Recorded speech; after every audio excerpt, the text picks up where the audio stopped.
It stands at a corner as an iconic structure, almost begging to be noticed. But the Kaloleni Social Hall never is. In fact, most of the residents of Kaloleni, where the hall resides, seem nonchalant about the history that this building holds for Kenya and its independence.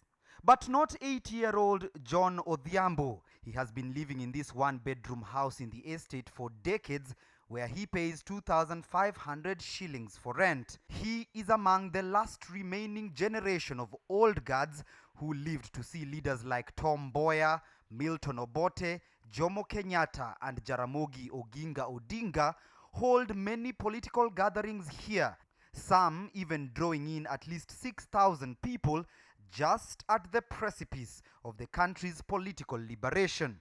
Hata mambo ya independent na nini ilianzia kwa hii hall. Naona hii hall ilianzia hapa. Na ndio unasikia na kuelezea wale ma president wa nchi zingine wakikuja hapa wanakutana na our beloved Rais Jomo Kenyatta wa kwanza, foundation ya hii na makamu wake Jaramogi Oginga Odinga hapa. The Kaloleni Social Hall was constructed between 1943 and 1948 by Italian prisoners of war as part of Kaloleni Estate. At the time, this building was the first of its kind, boasting of rough-dressed stone walls under a Mangalore tiled roof, doors made of ledges with windows glazed in timber casement. The purpose for the construction of the Kaloleni Social Hall by the British colonial government was for it to keep Africans busy during their leisure time and to distract them from the thorny question of self-determination and land.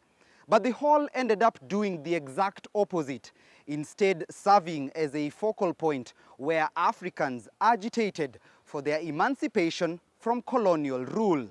John remembers how he witnessed as a child leaders converging at the hall to strategize on how to secure Kenya's independence. This photo of Mzee Jomo Kenyatta celebrating with Tom Mboya and Charles Rubia was taken in front of the Kaloleni Social Hall.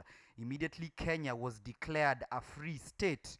The Social Hall unofficially served as the country's first parliament buildings before the current structure was built in the 1950s.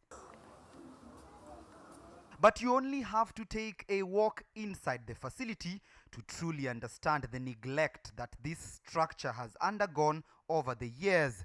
The dilapidated structure has collapsing ceilings, broken windows, and unpainted walls. Area kama hii Kaloleni ingekuwa for history ya inji hii ya kwanza. But they don't care. Hawajali, bora pesa naingia tu na is there bas. Hata rangi painting peke yake, hata repairing roofing kama unaona hiyo imeharibika, mtafari imefunjika, hakuna. Not only here, even the other side ukiangalia, nyumba inaonekana kitu mzee zaidi. The hall now serves up for hire to church institutions, hosts a nursery school and a library, even though a majority visit here for recreational activities. Sura yako inakaa kufunga pin ya ATM. Like 21-year-old Timothy Otieno, who practices his spoken word lyrics at the hall and goes by the stage name Kijana Mfalme. Hiyo ni muhimu sana mtu wangu. In fact hii hall limetoa wase wengi, unaona? Ya kwanza ni Kijana Mfalme mimi, unaona? Hiyo hall nakuja tunapiga hapa zoezi. Rias, kuna boki hapa, tuko na karate, tuko na madancers. And they also have fitness enthusiasts who train here on a daily basis. They even invited me to try out a set, after which I discovered I prefer reporting the news.